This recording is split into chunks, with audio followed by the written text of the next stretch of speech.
Crickets still. What kind of crickets are we this week? A lot of adjectives we can call us. The point is, a cricket is not doing things correctly. And that's the whole point of what I come here to tell you. We have to do, and we have to do it correctly.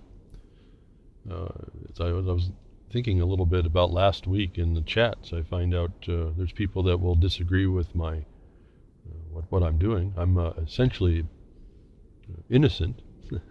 I'm essentially not a problem because my intention's good, but I noticed repeatedly that there's no alternative statement on what we should be doing.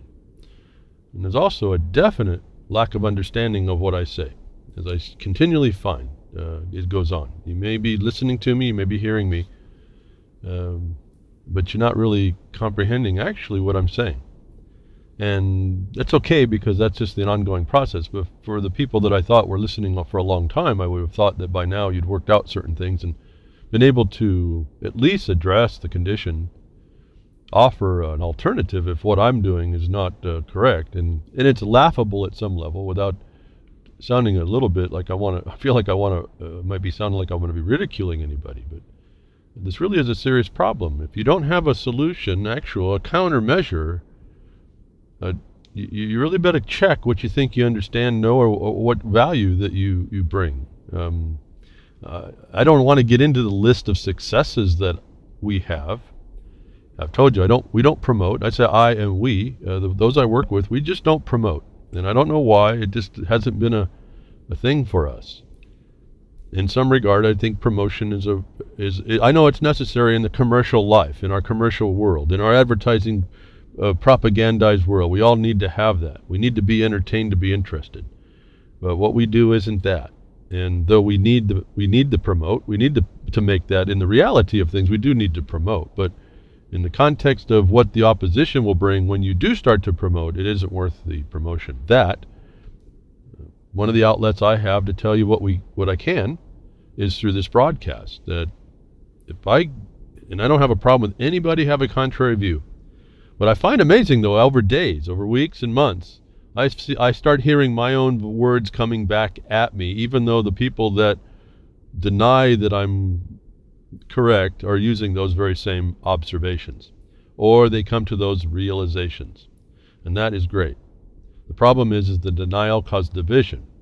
When you deny without a proper response in coming up with the proper addressment of a problem against us, then you're just a pretender. You're just wasting time. You're wasting everybody's time, and you're wasting your own time. Unless you've decided you just want to get through this, and I'm just hoping we get to the end and find out the whole test here that we chose apparently to come to was, when we faced with this opposition and oppression, would we stand up against it? Is that going to be that original sin? That through my time of doing things, however I've come here to understand it, however complex it may sound, forever lack of understanding it seems that you might be getting from whatever it is I'm saying and not saying, the reality will be, what have we done to stop what we're complaining about? And when I bring part of my rationale, because it looks to me like we are really in a war. This is a war all over this world. I don't know what corner. There's not a corner here. That's the other idea. The corners of the earth. Where do those come from? That's a square in the circle kind of concept, and you better get into that as well if you're going to start looking at this. But what do you do about this oppression? Do you accept it? If you don't fight it, you're accepting it. If you're accepting it, what are you doing?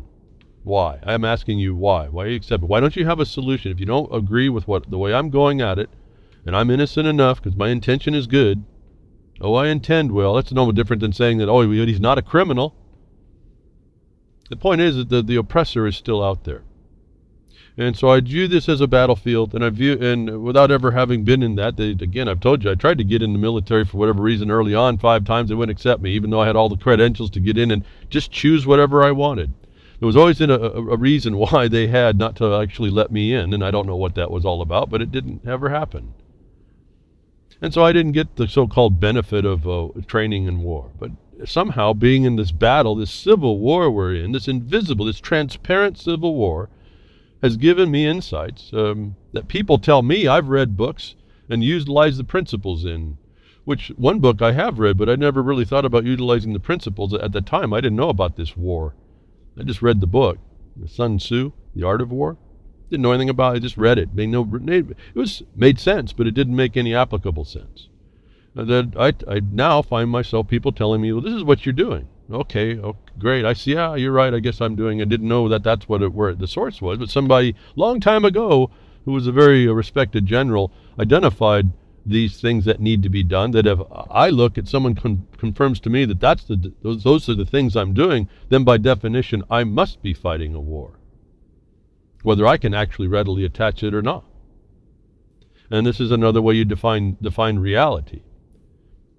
The things that are being done is what you can use as a definition, which is also something that I don't see people being able to do. In other words, when you have the concept of it looks like a duck, quacks like a duck, squats like a duck, lays an egg like a duck, you pretty well can bet it's probably a duck. Unless it's a platypus imitating a duck. Now we might have a little bit of a problem. But what's the odds, folks? So, we do want to address a little bit. It comes up periodically and regularly. Regularly enough, I'm always trying to wonder, what am I doing? What am I saying? How am I going to say something? I almost can't stop telling you. That would be probably as big a sin. It would stop my action to tell you what we do, to help anybody who's out there that does try to put this in practice. It would break even that tenuous little link that we have. That if you're going to say that what I'm doing or suggesting it won't work, you better come up with an alternative. And if you aren't, I don't even know what your existence is about. Now, I understand completely the walking woundedness thing. That we have to get beyond. I've talked about that. In fact, we've got all kinds of that around in different ways. And some of the people that are working against you, those oppressors, throw those other parts of the walking wounded against the ones that are starting to get the handle of it. And they have all ways to beat down on you. It's almost like I look at it. If I look at the overall thing, the overall issue against us, we're never going to come out of this. Our nature won't allow us. So we're easily duped, and we're easily waste away into our apathy. And it is more comfortable. You know, that steak does taste so good. And so we would rather do that and not do what we have to. It's not fun to live in the sewer and eat gruel and live in the dank, cold, tattered rag existence of reality. That was the actual reality you're working, because these other people have got control of the matrix by which you live, and you didn't figure out how to extricate yourself or call out those that would pull you in. We were in a discussion, I can't remember now where, and then in response to the thoughts of this, I can't remember what the thought was, but it occurred to me that when like last week, I talked to you and said, and I say this periodically, it's not a new information to you all, I've said this for years, everything I've been telling you is anything I've learned, I haven't really done any new research except for this special stuff that we do now on the foundation of this. I haven't done any special new research on any of that. Well, that's the foundation from which I speak. This is decades ago that we're treated, I tell you, we're treated like an animal, and the code's right there for you to read to do it. And the thing that's missed is that you're also treated as the undead. And I tell you about this, but you don't maybe understand that you need to put that right in front of you when you walk into a condition that's facing you, or a condition comes to you and imposes itself. You have to consider quickly which status are you being treated at. Under the law, you're either the undead or an animal to be husbanded, domesticated. Domestic law, domestic abuse. What do you think they're saying there? So you quickly identify it and you keep moving. You don't let it overwhelm you like, oh, okay, now they're treating me as an animal. Well, they are treating you as an animal, but that doesn't mean that you are. And that's one of the contentions maybe that have been stated. There's a definition, but that doesn't mean I am. That's not listening to me. I'm saying that's how you're treated. So you don't certainly think I'm an animal or the undead. But the reality is that's what those people's authority is over, and they will pull you in. That's a felony. And if you don't say that and do other things, then then you missed it. You missed what I've been saying. You don't identify as what they call you, but that's what I'm telling you, that's what they call you. And if you don't understand that and you fight that, they're bigger than you anyway, but you'll lose. You'll just be considered incapable. You'll have no capacity. They will deem you to be that, and then for your benefit, they'll take care of you. And so you got to listen very carefully to what I'm saying. You have to understand and put it in practice, what I'm saying. And for those of you that would say that maybe they don't agree with me, and that's fine not to agree, but I really don't have a problem with anybody disagreeing. When I'm looking at the world I look at, then if you're going to say you disagree with my method, whether or not I perceive you don't understand whatsoever what I'm saying, notwithstanding that, if you still have come to a conclusion that my methods are not correct, I want to hear your counter. I want to hear the alternative. I want to hear the thing that's working for you all, those that have an opinion contrary to my observations. Because I'm not so set. I've told you I've got categories of possibilities. I'm not so set that factual information and experience won't alter my observations as well. But I don't see anybody bringing those to me. And so at this point, I have to continue on my path, the path that I've laid the foundations for. And because what we do that I don't promote does work. And you hear me say them every once in a while. I get excited a little bit when something happens really good. I mention it, but I don't go on it. When you listen carefully that we have successes, don't underestimate how big those successes are because I don't go pounding the drum over them. Now, not to expound more, but to give you an example. I don't know if you appreciate that where we are and what we do stop the sage grouse from interfering with public land and private land in a state. It's the only state that happened. It's right where we were witness to the crime of that being used against property owners. Additionally, because of that, and an expertise that we have with one of my colleagues, was able to identify the actual predator was not the man, the anthropomorphic view of the world. In fact, it's the anti-anthropomorphic view in that man does help the wild. It does create the husbandry that's needed in a watershed. If you look at the watershed as a living thing, not in the new agey kind of way, but that it actually is a living thing that has to be tended to. That man is the one that's here to do that. And then without man's development and hopefully intelligent management, you will get nothing but essentially conflagrations and death, destruction and non-use. That we were able then to point out the science states that there's a predator against the sage grouse, and in the same state that also will not have property owners and public land ruled by the sage grouse, notwithstanding the fraud that is in the BLM side, the federal side, that they know about. I've told you all about this.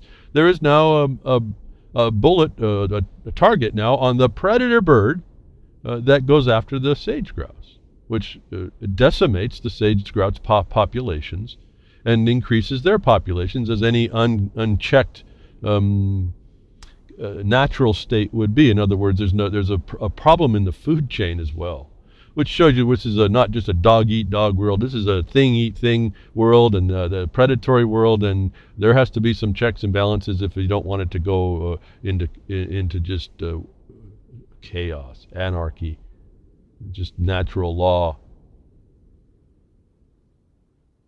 And so when I say that we stopped the sage grouse, I didn't promote it. I just want you to know, I don't know if you appreciate what that was that we did, that we do that stuff all the time, that I could go on list after list of things to give myself the medals on my chest on what we accomplished with what my methods are, whether they're recognized or not or fully understood, just that they're there, we're doing it. I could make that list, but then we're wasting time too. I start looking like I'm on an ego trip in a way, and then what is accomplished? Because what I'm doing is not going to be what you're doing.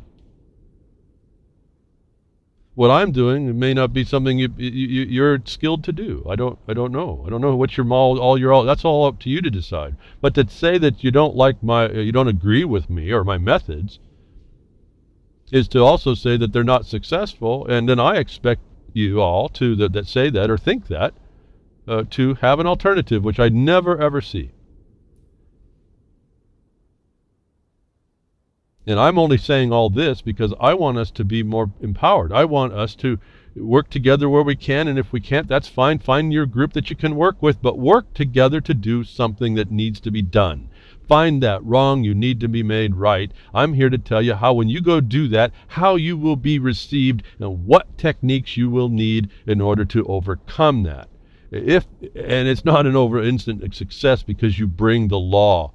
These people are amoral at least and lawless again. So you figure that one out. You got a solution to that? I want to hear it. We just figured gentle, timely, real reason in objective basis, which I call the black and white, which you read that everyone can point to that says, oh, some authority has done this and this is how we're supposed to rule our life by it, because when it was made, it was solving a problem between us. That's what these laws are supposed to do. They're not supposed to be used as a club. And when they are, I've pointed out to you, they're a felony. What's wrong with that? I don't know. No one has ever told me what's wrong with that method of analysis or implementation. Now, there is a problem, and I would agree to everybody to the extent of where does that get us to know that? Well, when you're in the caucustocracy and you're in an organized crime syndicate and you find out that you're surrounded by it, you tell me what the best answer is. To be silent on that is not an answer. To just respectfully disagree with me but not have an answer to this oppression is not an answer. Because every day we don't respond to it in some little way. I'm still astonished how many people are supposed to be out of work that they just sit around twiddling their thumbs when the system that put them there could be vanquished in a moment when all 50 to 100 million of them stepped up and said, this is nonsense. This country is one of abundance. It has laws to create the abundance that we need for ourselves, and it has a way to do it peacefully, for the most part. Again, no perfect system. But that everybody will sit back and just let the thing roll, at least whatever this is of oppression, and we can see the plan is austerity and debt sustainability and transforming America and wealth sharing. You don't get all that and you don't move against it, what do you think your kids are going to be living in? And it's so much more complicated than that, way these people have wove that nest. So I was interested to see the chat last week. I won't even identify which chat, but that the people are not agreeing with my position, and that's fine, but that they didn't have a solution. That I was fine because my intention was good. That's not helping. And so I guess it was also a long way to say, if I'm wrong, we need something that's right. I need to hear someone advancing that to me. markonthebeast@yahoo.com. And I'd like to hear it. It seems that when I'm kind of like two guys. Or one's an entity, isn't it? What was that? Somebody talks and everyone listens. I don't know, really get all these things down. Not much of I can't remember. There was a name. At any rate, I'm also kind of like the Leon Russell of broadcasters, I think. And R.I.P. to Leon Russell. Kind of underrated for what all he was contributor to and what he did. Again, it's just people that you go through your life and have come through, musically in your life. You make times that you get to speak to you through their contact, their talent. Never knew the guy, never knew much about him. Just heard the songs all my life. He's gone, but he was an underrated kind of guy. I kind of felt when I saw that. I'm feeling like an underrated broadcaster, in the same kind of way. And that only thought kind of rolled out because of the conversation in the chat from last week. And I'm just wondering, okay, so then what's the solution, folks?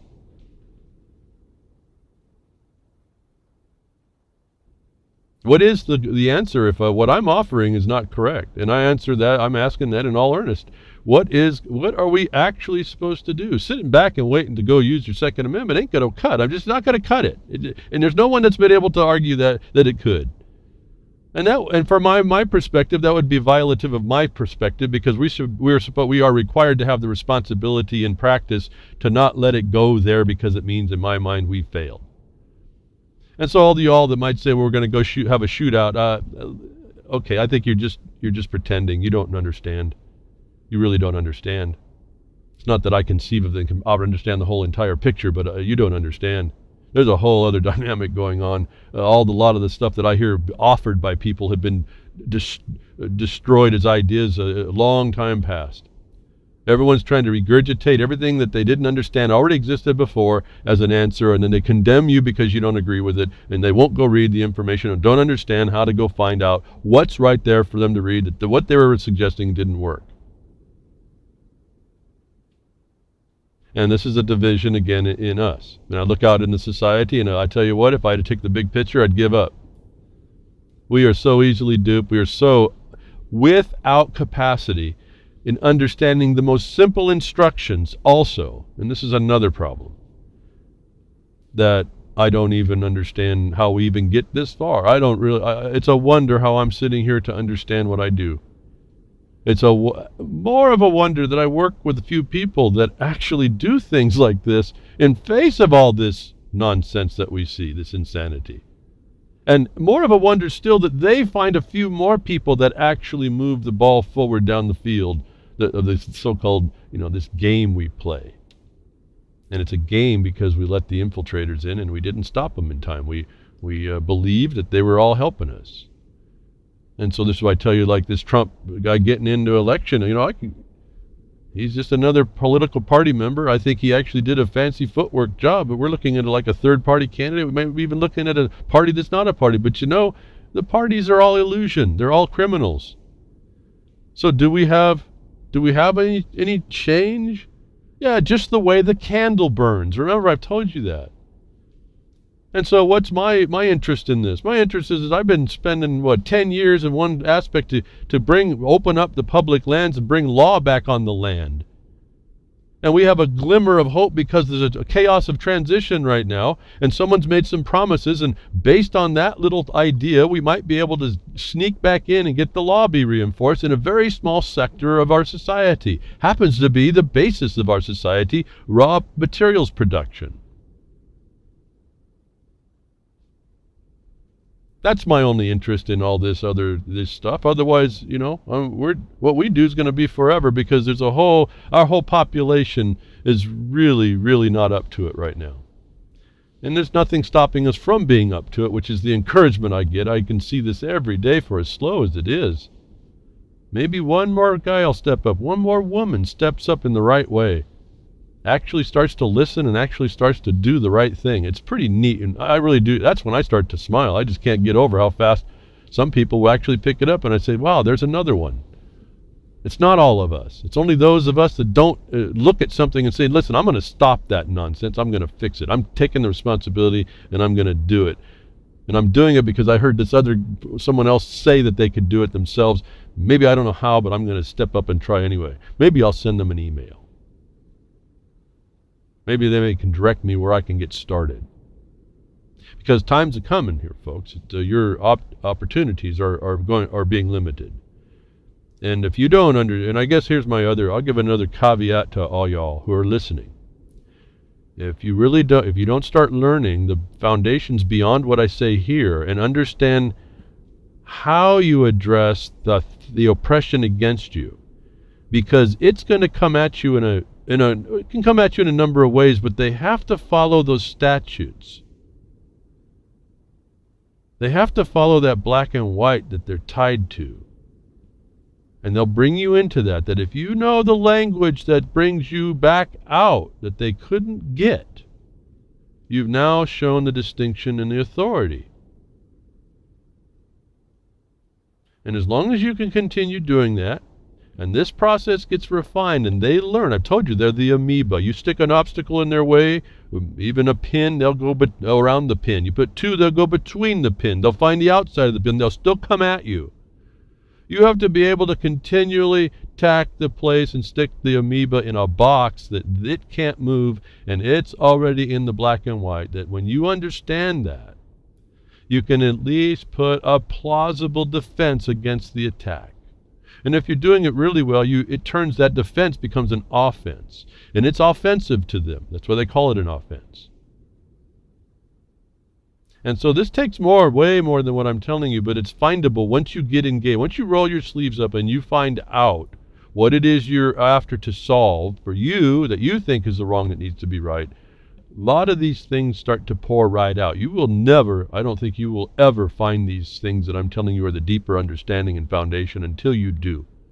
And for those that look at what I do, or others that are similar, that have a course of action and method that they've been following on their own, notwithstanding what anybody else might say, but that you can see underlying a success of sorts. And again, this is a give and take battle at some point. That you'd be remiss not to pay attention, and there is a way through.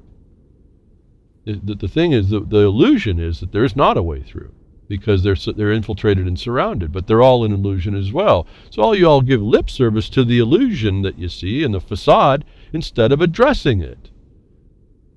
And so you don't maybe give credit to what, I don't need credit, but I mean you don't appreciate what you deny I might be doing. And not to my sake, just the fact of the method. And I guess, again, I'm just a little bit stuck on the fact I hear lots of people that will passively criticize. It's not even an active attack. I'm not even talking about attack here. It's passively criticize and not act and not offer a solution on what would work better. At that point, I find out they've thrown their hands up, and now we're looking at someone, what I would call the walking wounded, that they're wounded in how they got treated before with a lack of understanding. And then I'm giving you the caveat that when you do understand, that's not going to take away the fact that they're going to try and attack you, but you're certainly well more positioned when you get in to understand how to address it. And for those that have been around me for a while, that we can talk off, we talk amongst ourselves. And this has been a refinement for myself as well. This is not just I came out of this egg and hatched, and all of a sudden here I am in the world, given all the wisdom of the universe. No, this is time learning that we've been refining how to go about saying these things, so that it's not a lot of words. It's not a lot of work.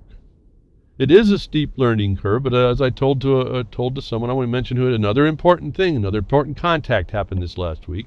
I told that gentleman, no, it's a steep learning curve, and then it plateaus, and then it's just an adjustment. You'll be gaining more as you go, but it's pretty much you have the foundation in you that if none of you are doing that work to do the foundation, you can't possibly understand actually what I'm talking about to even have an opinion about whether you agree with me actually. And I'm not trying to talk down to anybody. I'm saying if you don't have your own thing to offer, I don't know what the criticism is for me that keeps anybody from doing what they should be doing. Because I see people week after, I've watched it for year after year, all the same people talking and all the same problems, and no one's really doing much, and all making the excuse that I don't know enough. And I kind of fell into this thing. I didn't know I wasn't going to need to know enough. I just fall in and I said, well, someone asked me a question and I felt they deserved that answer. I was respectful to the question and I gave them an answer. That was all I needed to happen. I said, wait a minute, we got a problem here. We got a real problem here, and there's a bunch of people that don't see it. They're being violated, and they're being criminalized, and then by criminals. No one sees this. This is a decade ago, or more. Actually, more. Wow, time flies. It's a buzzing in my head. I don't know about anybody else hearing it, but so I'm so off far down the road here. I haven't started on the tabs. I couldn't want to get over to the tabs, but again, this is really important because I'm noticing part of my disappointment is for all the time I'm talking, I see people disagreeing with me, but they don't have the solution. They also don't have an understanding as I can see it. When they restate my information, it's wrong. So I know they don't have an understanding of it. They restate the same question over and over. They're not applying what I'm saying. They will not take the instruction either and faithfully execute that. And I only do that not to say you have to do this. I'm hoping you do it just so you start to see how you start doing something. It's a lesson for you, not a dictation to you about, oh, you have to. Well, I know you have to, but I'm saying it's not with the intent to tell you what to do. I'm saying, come over here. You got this problem you state, or you claim you think you see this problem. Let's look at it like this, and here's some tools that you might try for yourself. Now, that is a method to you all that I don't see how anybody could actually find fault with. And so this is another clue. I use other clues to tell me whether or not someone's talking to me really understands what's really going on. And I don't really have a judgment over it, because I also know that a lot of us don't understand. And I'm not saying I'm the know-it-all. I just know what I understand. I don't know what I don't understand. But what I understand, the way I see it and what we apply, has worked so much better over the time I've talked to you all, of all the same people that are doubtful or don't work, that don't get anything done, that I'm just wondering who we are as a people. We are in some serious trouble as a society, is all I can tell you. Yet, we can move ourselves out. We can climb and claw and scratch out of the stinking abyss they've been making for us. Disagreeing with me, passively disagreeing with me without a counter is not going to get you climbing out of your stinking part of the stinking abyss, and therefore we'll never have your example if you have one. And so the only example is we all sit in the stinking abyss and have it get deeper as we slip into it. Now I'm going to try and get us from here over to where I was starting out, and trying to continue this saga. One of the big things they're going after is they have control of your finances in your life. And I keep saying, I don't have the answer on how all that works out, but we have to have that alternative money, real money, specie. You need to look all this stuff up to see there's a distinction, how to understand it. That the notice is coming, folks. It's not a joke. Everyone, it can't happen here. And they don't realize it probably already has. It's just a matter, it doesn't fold out. They don't want to, as I say, they don't tick off the natives, folks. And the natives of America are not the folks they want to do that to, because then they do blow out the chaos. It's easy for them to do what you see the protesters. It's not so easy when mass chaos goes on, that they really have to pay attention. But your finances are controlled by these privateers in the world. And at some point, we're going to have to really come to terms with that, or it's going to come to terms with us. It's no joke. They're going to put on you sustainable debt. In fact, if you look, there was a video that went through Bernie Sanders talking about Trump, and Bernie Sanders' opening words in the video were, and I won't have this link. Someone's going to have to track it down. I won't even have the link in the broadcaster. Didn't think to grab it, but because it's so fleeting a statement, I didn't want to have to discuss it all. He says his opening comment was transforming America. And then he says the people that are following him are going to take claim to assist Trump to transform America. So, what did I do, folks? You've listened to me. What would you do when someone said that their intention was to transform America? Where would you go to the proof to see what that's going to mean? I've talked about it. I have the links on the blogcaster. I went to the website of the UN that says Transforming America, Sustainable Development. And you go pouring through that really quickly, like I read through a lot of it the other months and a year ago. I don't know how long ago it's been. And there you see, that's what I said before, didn't I? Debt and debt sustainability, wealth sharing, and a whole lot of other no good things. Set up in the same way that they do human rights. Says, you got to have all these rights, but it's going to be conditioned by the state. That if you're into sustainable debt condition globally, at some point it's coming home to roost for you, and the way they got to do that is control the medium with which you are going to be utilizing. So that unless you have permission from the beast, you will not be able to trade or purchase. And I can tell you, when I hear that, my mind just went, okay, don't forget to tell them about the grants and the grantings, because those are not commerce. All right, so I just said it. One of the options out. But war on cash intensifies. Citibank to stop accepting cash at some branches. Now understand, Citibank, most of you might have said, whoa, America, it's here. No, but this is Citibank going to happen. It's in Australia. So this is a global system. They're going down in Australia. Less than a week after India's surprise move to scrap its highest denomination cash notes, another front in the war on cash has intensified down under in Australia. So they just entered and told you another country that's destroyed. They went through and said their highest denomination bills in India are now outlawed. They have a certain time to get them traded out, and then that's it.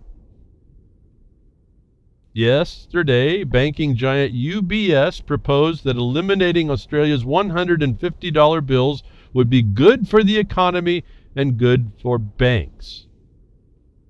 Parenthetically in this article, how convenient that a bank would propose something that's good for banks. Well, haven't we seen that since 2009 in the United States? This isn't the first time that the financial establishments have pushed for a cashless society in Australia or anywhere else. In September 2015, Australian bank Westpac published its cash-free report suggesting that the country would become cashless by 2022. I'll read no more. It's here, folks. It's a cashless society we were told about when I was young was coming, is on the doorstep. You are because you're not making an alternative or making it so that whatever they do is inert to you, are going to be controlled by this in ways I don't even know if we can appreciate quite yet. It leads us all the way into where we'll each get our EBT card because nobody's working. I don't know if you noticed, they've come up, they're actually making 3D printed motor vehicles now. That means all y'all that are working in that industry, you think you're going to keep those factories over there in Kentucky, they ain't going to need you. And where are you going to get your money? I've asked this before. When are you going to get your money? Well, this is what this welfare program of guaranteed income is, and this is going to be where they give you all your credits based in demerit systems. And you're going to have to manage what little bit they give you, and they're going to have to balance it between what keeps you warm and what keeps you warm on the inside, the food you eat, what keeps you warm on the outside against the elements. All based in international code subjugation. So it's coming, folks. This is I don't know what else to say. You're all looking at it. We're all looking at this. The prairie dogs are all staring at the eagle. And yet I wonder why we don't move and organize. And I don't mean organize to protest. I'm talking about organize into an independent action. Everyone, not everyone, lots of people say, oh, well, if you do this and this and this, you get beat down. Well, that might be, but if, again, as I told you, when you constrain their authority by their own black and white and you use something that's just outside that they can't really mess with, then maybe you're going to make yourself that narrow path that we're told to stay on. And you'll make it through the valley of the shadow of death, where we shall not fear. Because fear is our destruction, and that's what you see. The war of terror that's what it does. It keeps us in this fear mode. It keeps us divided. Oh, someone's in office, I'm not going to get mine. And so you're always working from your animal instincts, just like the statute says you would, because they said that's how they're going to treat you, and they get you to go there, and you do. And I just remembered, as I said, that I forgot to pick up there. I do have a website up that I can't get to it right now, but I've highlighted some of those animal statutes. I may put that in the blogcaster. I did want to do that, but not important right now. Again, the terms are there for us to see. They're treating you a certain way, and it's up to you to throw that off. And there's certain ways to do that. These are the things I tell you that I talk about all the time that apparently doesn't meet the standard of a lot of people, at least sufficiently enough to try it themselves to prove it out or not against what their successes have been, and completely silent on their successes. But there's all of our successes are going to, and our failures and our apathy is going to be for naught. Our opinions are absolutely useless here against this move to put you into blockchain. I'll just say blockchain registration, from what it looks like it's coming to. And so another attack. Thought it was kind of interesting. Again, we said what I told you. We were told a long time ago, and I don't remember where I was told this. Too young to figure it out. I was just thinking. Got my head in the clouds about all our American dreams that we could do whatever we wanted and all that kind of stuff. I believed in all that. In a way, I still believe in it. But no, it's not. It won't happen with the governmental oppression and the oppressors that are in government to make that neutral facility non-neutral. That's really what I see that as. And when you have a county making enforcement officers to use as a club that have the power with administrative bureaucrat power to steal your property through imposition of forcing you association with an attorney to go defend against their attack on you because they claim that you had some code violation and it's all administrative, then you realize you're not under law. And you realize you have no protection. Under administrative law, they don't look at property. And so you're going to lose right out the gate unless you start thinking about what I'm telling you about all this and respond to it. And so that's a fake thing that they tell you that you accept, and no one understands how to fight it, but they also don't understand that it's sitting in a system that was there to plan that for them, and so that the remedy doesn't really exist, and they don't talk about how, no one understands how to argue that one out.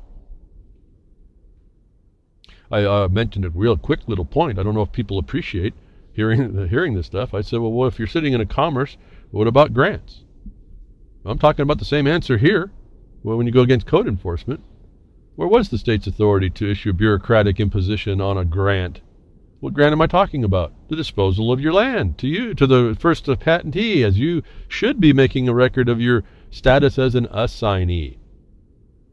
Identifying that it was a mischaracterization that your land was in commerce by the very fact that it had ad valorem taxes being put on it, and that because of that nexus, that's how the code enforcement officer has gotten some authority. That back when my heads were still in the clouds, and I think it was reasonable to believe that we could have our head in the clouds. We didn't realize the skullduggery going on underneath the skin. That government had gone from this neutral thing. They'd made the cover over that neutral thing into a non-neutral thing, and we didn't really think when we were learning about the Civil War, that's what the end of that was. Never thought about it that way. I certainly do now. But we were told back when I was coming up through the ranks that we were going to not know a time. We were going to know a time in the future when we couldn't tell what the truth is. That we're now seeing that it's just right in our face, right after the election. The mainstream media comes up. Or it wasn't a mainstream media. I'm sorry. It was this academia. This professor or assistant professor in academia made a list of all the fake news sites to come after alternative media, which in my mind is not so alternative actually, and in some regard, yeah, they are fake. In fact, you've heard me recently saying, wow, these stories really aren't telling the truth from the sources I would get from what is so-called alt media. But MSN came up and starts to attack or utilize this list to attack fake news sites for which Google and Facebook would cause censorship. Every alt site including the Daily Sheeple, which is what I'm reading from, is on this list, came up this week. And so now we have the people who are running government propaganda going against the people that take up the government propaganda and resell it as truth without any real filtering, without any real facts underneath it, as far as I can tell, and something I even have to look through. But because it's consistent with the oppression and how they keep you oppressed, it's just notice to me of how they're doing it. Everyone fits into this problem. Even telling the truth about a news can fit into the problem if it's the propaganda that wants to be pushed in order to gain a foothold in your mind and to continue the hive mind control that you've been programmed with, that we're all subject to, unless you have these things that I can see that are ways to knock down a lot of that and cut through what the costume of that news so-called is. Remember, I've never called it, really actually called it news. I've said this is notice. So from my standpoint, there can't be a fake notice. Even the notice fake tells you something. And so that's also why I brought up the hashtag when I send out the blogcaster post, and sometimes during the week I say, behind the woodshed, we're beyond media. I've been anticipating this actually somehow. Behind the woodshed, we're beyond media. Whatever media means. That we're now seeing the fruition of the fake news, that we don't know now who's fake, and we look at the parties who are claiming and accepting this list as being fake are the very system that is the propagandists, The academia is what we sued to stop because their whole system commits treason, is an author of the list that the MSN picks up. This is my view. Why? How? From my understanding that there's a Jefferson Mining District has a default judgment on this very point in its case, in its injunction, that I'm a party to. So for me, it's like I'm so far beyond opinion and that doesn't mean that I'm perfect. It doesn't mean that I'm even understanding how to find so-called fake. But when I look at everything as a notice of something and try to make sense of what that notice tells me, for myself, it's a lot less emotional for sure. I may not like what I see, but it doesn't mean that I need to get part and parcel with it either. That now your alt news is now being told that it's fake, and MSN is now propping itself up as being those that it is not. And my question last night was, why is the answer to mainstream media deceived its viewers and our sinister interest tools that alt-right media is fake news?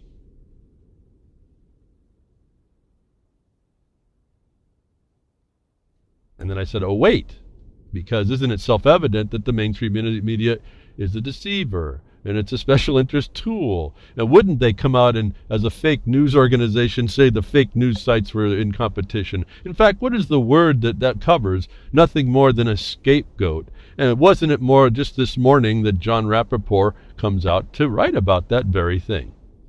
MSM needs a scapegoat. Now, interestingly, now give credit to the existence of alt news, but they just call them fake. Now, you know the battle ensues. Who's the fakier? So it's kind of a big joke at some level, but I find an interesting psyop moving on here. And now I'm also seeing, and I guess this is what I wanted to say, I just come back to my mind to tell you. I want to offer a warning. I want to offer you a warning about what one of the things that may come out of this pseudo battle, psyop battle, are that the mainstream media calling alt-right a fake will consolidate the alt-right. It'll consolidate it like a blood clot, and it's going to give it some credibility it never had before. And those that believed in it before are going to be rallying up that it's perfect. Because everyone can point on how bad MSM, they're just going to get in a false battle. I want you to be aware of that, because you are never going to you have to always keep your level of discernment up on all of this. Because this consolidates under the attack, everyone will rally they will rally the wagon around this attack that MSM has provided, that you cannot drop your guard, that it validates either. And I noticed this thought didn't occur to me until I noticed that all of a sudden that a lot of the people that I've noticed have problems. The little things I find are not actually right in some of these well-known, and I'm not talking about who they are. I don't have a clue who these people are. I'm not saying that they're bad people. But what their content isn't actually maybe sufficient or enough or incomprehensive enough, or it misses the point. You hear me periodically talk about it. I don't want to make a big promotion of that. They're all consolidating up, supporting each other. It doesn't make them righter. And I want you to be aware of that little thing going on. To Real Liberty Media's credit, I think, by default, I would say that legitimizes Real Liberty Media, because it's not on the list and it was not being attacked. And then it would be folly for them to attack behind the woodshed, because I'm Beyond Media. So we would know they're the real liars if that happens. And so just to let you know, there hasn't been any fault that we were made on a list to even be part of that fight. Although there's an inkling that says, oh, we should get in the fight. We should be put on that list. Let's make ourselves known. I get that part. But in actuality, I think this is a part of the ongoing psyop to just diminish everybody, to continue the infighting, and to keep us from being able to discern what is really what we need to know for what we need to do. And it's not jumping into the consolidation, the secondary blood clot in the heart of society, in the vein of society called alt media. And that's not to diminish anybody who is in alt media that's telling the truth and with good intention and really doing a good job. I'm saying be careful of what we all might have jumped into as it was prepared for us. And those that subtly watching what I've done, not that I'm all perfect about it, but you've been watching me making these hesitations here and there. Like I said a long while back, I'm beyond media. It wasn't because I'm all arrogant. I'm saying if you get too involved with this, you're going to get sucked in. And then we may lose our objectivity. And that's I think, one of the main killers for us. This will not stop us from having to do our own research, and it's going to make it maybe even more difficult. But it did answer why I'm starting to see why more so-called alt media sites, most of which I saw on the list, are not giving us actual good reporting. And I don't know why all of a sudden that just happened. Before, you could kind of rely on the reporting was pretty neutral. Yeah, it was a pickup of another story somehow, and some people added some tech context to it. As I told you, I can go just to the titles of this. In some part, that research is irrelevant to the point I'm trying to make for y'all, which is the notice it's bringing to you. But then I'm reading now recently, I'm noticing even so-called alt-right, who were fairly decent in producing information, are really something I'm having trouble with. It's almost slowed me down to wonder now what I may have to rethink how I do what I do, because I don't know. I don't want to be bringing people a bunch of information and they actually read it. When you finally go to the blogcaster and finally click on the link, you start reading, you think that's real. But I don't tell you necessarily everything I'm telling you, and I'm just showing you that it's there. Now, what do I see on the Twitters? I guess you have to say that you don't necessarily agree with something because you retweeted it. When did that rule happen?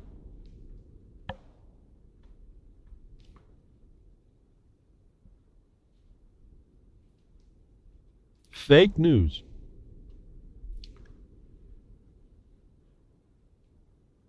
Which is the non-fake news, folks? And how do you know? You know, in actuality, we really don't know anything.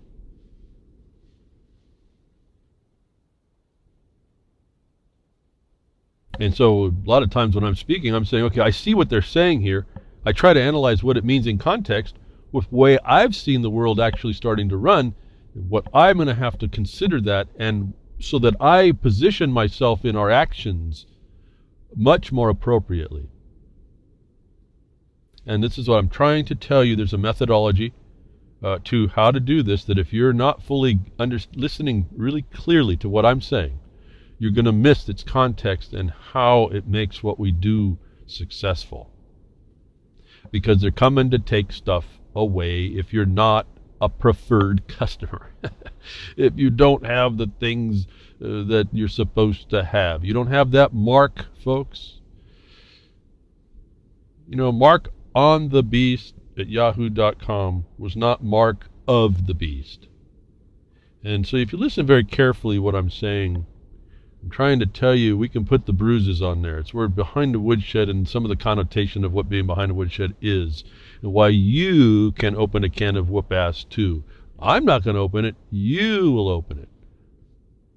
And I'll give you, because I saw what happens when Edna opened a can of whoop ass and by herself in the kitchen. Don't open the can of whoop ass when you're alone in the room.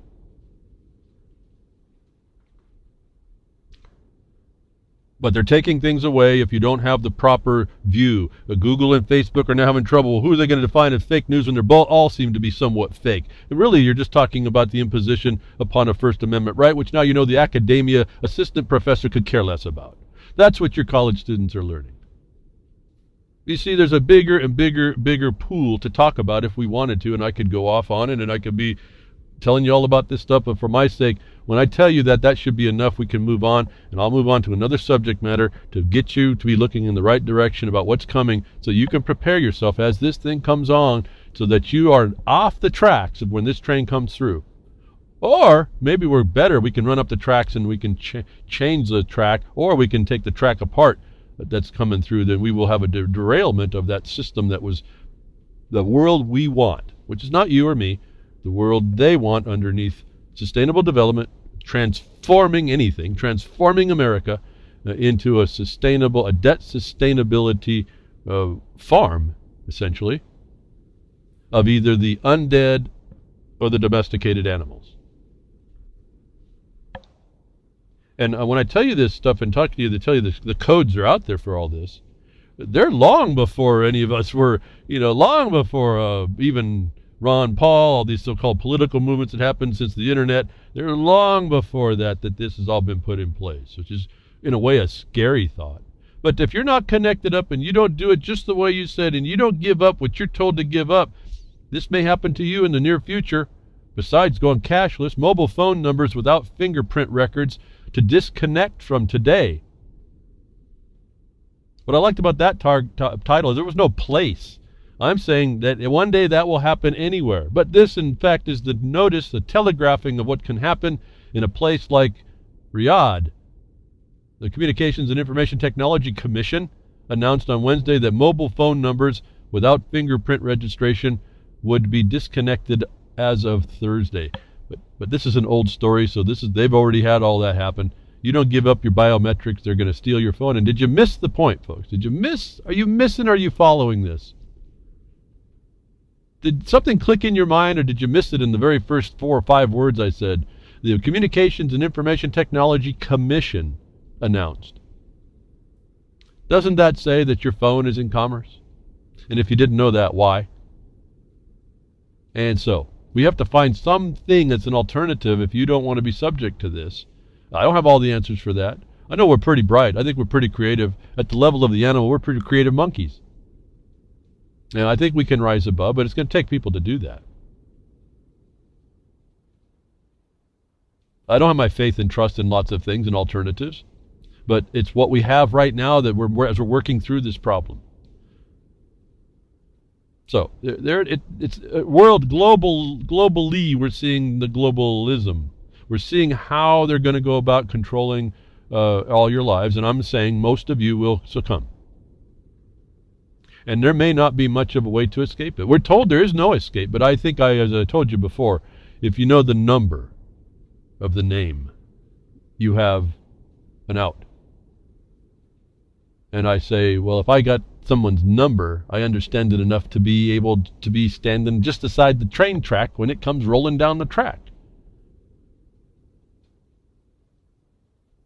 So everywhere you go, again, the Silent Weapons Quiet Wars, they've got a place for you to fit, and you will fit. And once you fit, you will fit to that extent that they impose upon you, because you continue to sit there and do nothing to extricate yourself. And if you think you're out of it, fine, you might not be here. The little ones that you have coming are going to be under it. And I'm suggesting to you strongly, you don't have a mind in those little ones to be able to resist any of this.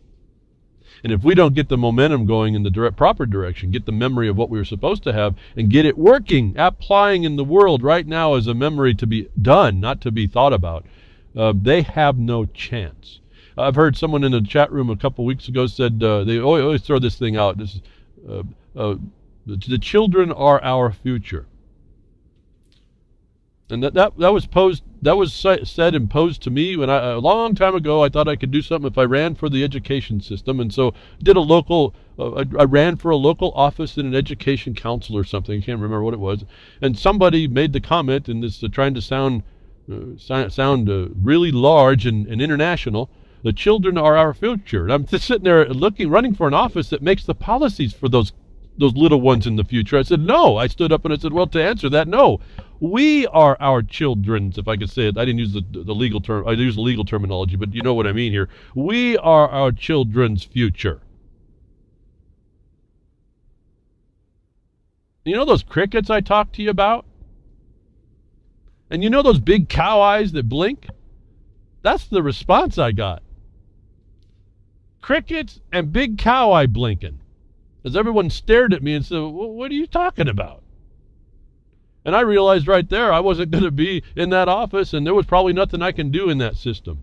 Because everybody believes people that have no capacity, incompetent, never seen the world, have something about their future they can do right now.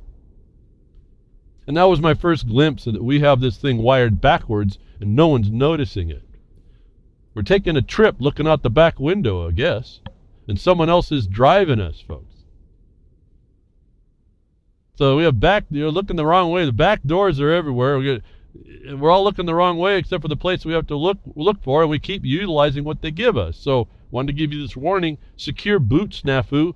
Microsoft leaks backdoor key. Firmware flung wide open. Fascinating what we don't know about that happens. The company said, quote, the jailbreak technique described in the researcher's report on August 10th does not apply to desktop or enterprise CPs. It requires physical access and administrative rights to ARM and RT devices and does not compromise encryption protections. That's Microsoft's response. So it does apply to certain things, and those happen to be the very things they're going to hand you in the future if you don't understand that they've been saying that the desktop PC is really not their target, and those are diminishing. I don't know. I can't really cotton a laptop. They've never functioned for me very well. I kind of like the big old bulky, archaic-looking PC. But the point is, the world's going to a small place. You ain't going to need much of a place when you're sitting in your pod, remember? And so they're telling us up ahead of time that they've got the back doors already written into your stuff. And so if we don't find people that'll step up and do alternatives, and you understand what those alternatives are and take the time it takes to learn, you will be again subject to being able to be tapped for your compliance with their management, on the one hand, of the undead or the husbandry of the animal. And as they start working on the animal side and proclaiming all they can do, moving on, additionally from last week, we talked about now they can only need a sperm cell in order to make life. And I had these stories a long time ago that never got brought up because all the news just kind of runs past all this. And seemingly more important as I try to distill what you need to know each week from what I have access to.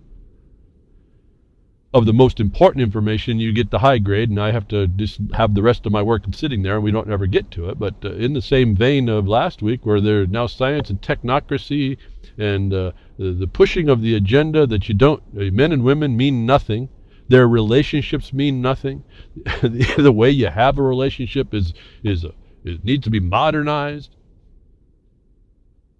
Not up to you to feel nervous on your first date, or feel apprehension to go even further than smile and maybe a peck on the cheek. Oh no, now we're almost into having an abortion by the first night.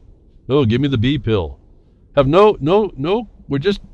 just run around as animals now because we have our cultures have been monocultured into this rule that the future of technocracy is coming. As you see in some of the movie just flash of mind, this is what it was. You choose your offspring, and they hand you the offspring after a short while, and you take care of it. And the government determines it. Scientists smash record for human embryos grown in the lab in revolutionary breakthrough. I wanted to speak last week, didn't get to it, with the sperm being actually they're actually many chromosomes short. They get to link them up, and there doesn't seem to be a problem, but there is a problem. That they can now take an embryo and extended now the embryo's survival outside the room for 13 days. So this doesn't sound like much, but they've doubled or tripled the viability of an embryo they create, they manipulate, to be able to survive outside of the womb, which is now, again, tie your technocratic eugenics programs together. And the scientists have been paid all along to be doing this. Even though the ethicists will tell you that this is not supposed to be happening, this has been a freight train running the whole time. So they're getting the ability to build people outside the womb. They don't need women. They didn't need women last week in last week's story. They don't need women this time.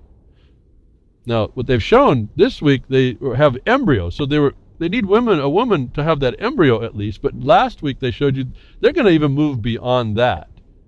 For all the feminists that are out there that would just saying, "Wow, women hear me roar. We don't need men." Technocrats don't care. You're an animal. You're an animal to be manipulated to a cause that they've figured out they need that you will fulfill. Netherlands to grow human embryos for research. Now we have the Dutch government will allow the labs to grow human embryos to be used for research in a limited number of fields it announced on Friday. Again, this is old news, but it all ties together. And again, it ties around and ties around. And it keeps binding us up in the notice that this is going on while we sit around and deny. And don't really care. Oh, it's not going to matter. Oh, we'll grow pygmies. Who cares? They'll get me. They'll bring me my beer.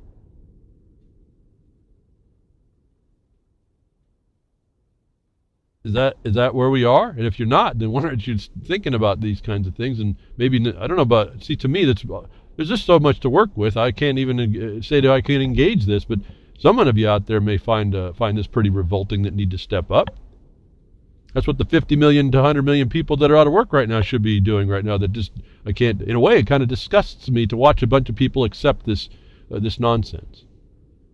As Ron Stephen was talking on Sunday, and it'll be Thursday again, it's right before me, but on Sunday, you're going to stand around and watch this stuff happen? You got the pedophilia going on, you're not going to protect your little ones? They're making laws to make this acceptable.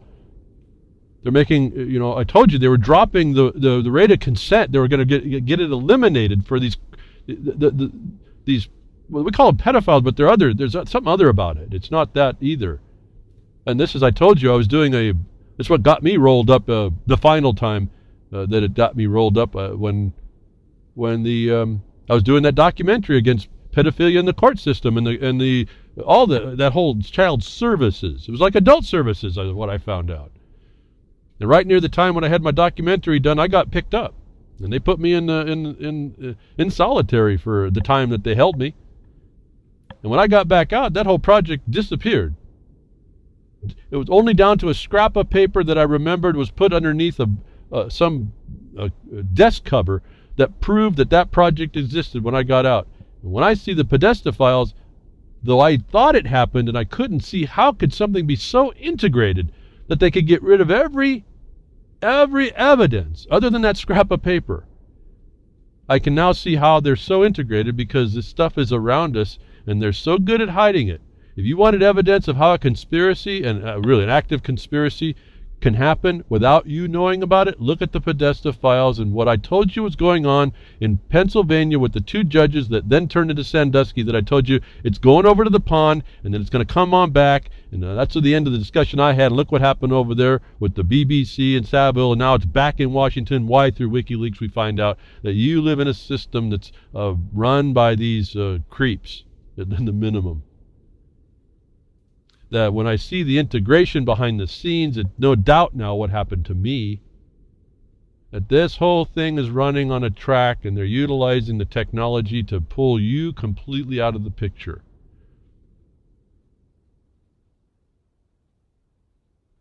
I won't even read more on that. Here it is. But here's an interesting little story. I thought just in the same time all this stuff came along, a flash of light occurs at the moment of conception.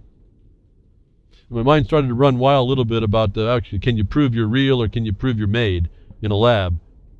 I want to see my photograph of the light that happened at conception, not the manipulation. Maybe this is going to be the future test. Scientists have discovered that a breathtaking flash of light occurs at the moment of conception.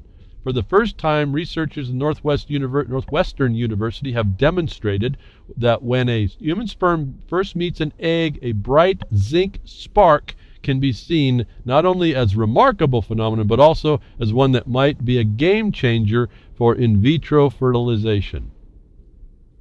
And that was another game they got going. But let me just stay right there, the remarkable thing, a flash of light through a zinc spark. Think about this in the terms of energy, folks. Think about life in the terms of energy. Think about the marvel about actually identifying that and what it took to get there to see this, that we haven't seen it before. But there's literally a spark of light. Even though we can reduce it to our mentality of it's just a chemical, it's just a mineral exchange. Did you know zinc can throw a spark off just by combining? We are in a universe of creation that's not understood by us, that the little things just really stand out. And I don't know why I didn't bring this up before, because to me, I can get lost in this kind of stuff, actually. I'd certainly rather get lost in this stuff than what we hear, what I kind of talk about we need to protect against and having the oppressor in our world. There's no need for it, so I don't know why we keep accepting it. I guess that's another problem I have, but I don't know. That's not for me to decide. I'm not the only one that can. I can't resolve that on my own. Neither can any one of us, I don't think. And although, miracles can happen, I suppose someone could stand up. My problem is right now, that one will literally be the Antichrist with the way I can see things happening. The timeline's not quite fulfilled, but wow, wouldn't that be an interesting fulfillment? I can't trust even the guy who has a guy or woman that would have the answer to all this nonsense.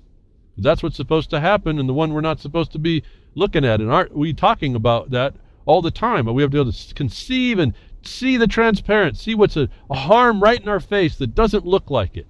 We have to be able to see through the transparency of the facade to identify it, and then what does that mean? And we're told what that means. I'm not going to go further. That's up for you all to figure out. And we're doing the light work right now. I'm trying to get you to understand how to do the light work, because there comes a test, a bigger foe. And all the elements are here to do. The concentrated evil in the world has yet to rear its ugly head. We're seeing the stuff has fallen off of this beast that's coming. It's preceding it like a bow wave. Now you could put that in a biblical context. You could put that in, New Age context. You could put any context you want. The reality is it's on the doorstep. If it's, Genghis Khan is right coming up the steps. This flash of light provides valuable information about the health of the eggs. The brighter the flash, the more viable energy, and thus the better option for in vitro fertilization, which has a high failure rate. So cool, they worked out a tool, they can see it. My view on this is, isn't that fantastic? Isn't that amazing? They've never seen this flash of light before. They have it now. There's a dynamic going on that hadn't been conceived of before. I guess that's a neat pun, huh? That are just kind of cool. What does it really all mean? I don't know, but I just find it fascinating, all the stuff that's going on that's been going on in people and around in nature and the universe forever, that we're the monkey that we are just barely starts to find this stuff out, and all of a sudden we get to use it as some kind of a power in the universe. They call it, the zinc mineral radiates at the time. Did you know that zinc was that important, folks? So if you're zinc deficient, or your body cannot handle zinc, or it can't replace it someplace, or it can be not focused somewhere, do you think that they can affect this whole process? Maybe, as I think of it, that's the problem with the reason why in vitro fertilization is required. One or both of the parties that want to have a baby, conceive it all, has the deficiency or a mechanism that blocks it. What could that come from, maybe? So my mind, again, I can on and on. I don't have anybody to talk to about this, and right now that's not important. I see there's wonder here, folks. It just excites me to no end when I go back into my little guy thinking I was going to be some kind of a scientist or somebody like that, and a world traveler, and look at the world and the awesomeness of it and be able to, at the time, Americans were, accepted just about everywhere. Wow, how fast the world has changed. Finding out that a lot of the so-called science now is conservation science underneath UN Sustainable Development, which is all to cause frauds in your life. And they use this science now to create industry that will keep you from doing things. That's certainly not proper, but it's what's going on. That's a natural law. So, light flash at the point of conception. Pretty cool. Then the next question came out. This is all happening at the time I got them, all around the same time, I believe. Why did the genetic code of life on Earth suddenly stop evolving? So they're planting the seed that it stopped. They're planting the seed that there may have a way to get at it. And now all this evidence is that they have and are. Just a little bit earlier this year, this question was asked as an article. All life on Earth exists thanks to a universal genetic code. The biological rule book tells our cells how DNA should be translated into life-supporting proteins without which we couldn't survive. So the biological rule book is made by whom? The same people that just now figured out that life can be seen by the spark of life, the spark of life hitting at the point of conception. Just happened. That's who the rule book was made. You think that, how good do you think that rule book might be? Any rate, we'll keep going. Even though the genetic code commands a similarly immeasurable number of organisms, it also binds us all together as descendants of a shared ancestry. Is that proven, folks? I've said before, you couldn't, I cannot conceive how you can look at the DNA right now and not know, even with a 1% change that creates all the differences in life, that that wasn't a created structure. You can't prove that it was an evolved structure. You just know that it is. What you can do is make up fairy tales about how it came to the point of through evolution. But then we go back to the guy who supposedly decided that happened and found out he didn't even agree with that. He didn't agree with the fact of evolution. He agreed with adaptation. And yet a rule book has been made on this conception that has, again, conceiving ideas, conceiving life, conceiving how life exists. We start out this story based on a false premise that can't be proven yet. Either way, I tend to go one way. I believe that it's more likely that it was a created thing than something when you look at what goes on in the world. And they tell you here in this story how it couldn't have been an evolutionary principle, because of the environmental constraints on how it replicates itself. The same reason why they say it stopped would be the same reason why it could not have come to us in any all these life forms coming on the planet in any kind of organized fashion. It's the same problem of entropy within a system. And then you have outside forces that can alter things. And so there isn't really an orderly process that actually goes on. That adaptation actually happens is another one of those miracles as well. And if that's the case, then it's a miracle, but it's also then there is some protections that would negate what they're saying here, why it stopped at all. Because they're saying that it couldn't evolve at some point, and it chose to just sit right there, right where it had evolved to. In other words, they're claiming that evolution decided itself to stop evolving, which by their original rule couldn't happen. Things will continue to evolve. So in this story is an interesting fairy tale as well. But it's also as interesting to look how we think about this stuff, back to understanding we're just some monkeys poking around with our own existence, it seems. And some will say, well, how do you know there's a created unit? Well, I'm choosing one of two ways. Actually, when I read this article, I show evolution's it should be impossible. It should not have stopped either by their own rules. And so if we only have two paths, and I'm not talking about the esoteric frequency generation one, which I can also conceive. We can talk about that as well, but I'm not here to do that. I'm here to say that there's a philosophy in people that are actually making decisions for your life, that you better understand the basis of this, and you better look inside it so you have a word in your mouth about how it isn't correct what they're doing and how they have no right to make the basis. In other words, you challenge the authority in the proper ways. I could read. This is a pretty interesting article, actually. They go through a lot of discussion. If you have the right to, if you have the ability to discern, you can start seeing the fallacies in the argument. But you also see there's a thread of miracle going on about this. And what I came away with, I didn't highlight the part because it doesn't hold overnight. But what I came away with was that they were trying to justify evolution, but denying it at the same time, in order to incorporate their ability to manipulate. If nature decided to stop evolution, then man has the right to alter it the way he needs to make it better. And sure enough, right near the end of this article, which is where I was going a long time ago, and it came up, and the reason why this is coming up this week, I moved it all the way up because a big thing happened about this, is that they bring up in this article where man now has to bring nature forward because it decided it's going to be unnaturally dragged from its own decision to not evolve. That right now a novel gene editing technique called CRISPR, Cas9, is gaining momentum due to its ability to meticulously modify DNA with better results than those of other contemporary technology. And it's possible that insights regarding the genetics code's evolution and limitations could help the biologists create unique proteins with entirely new functions. Now, I don't know about y'all, but that kind of puts a chill in my spine. I'm not going to read more because I was at the CRISPR stuff. This was news back just the middle of this year.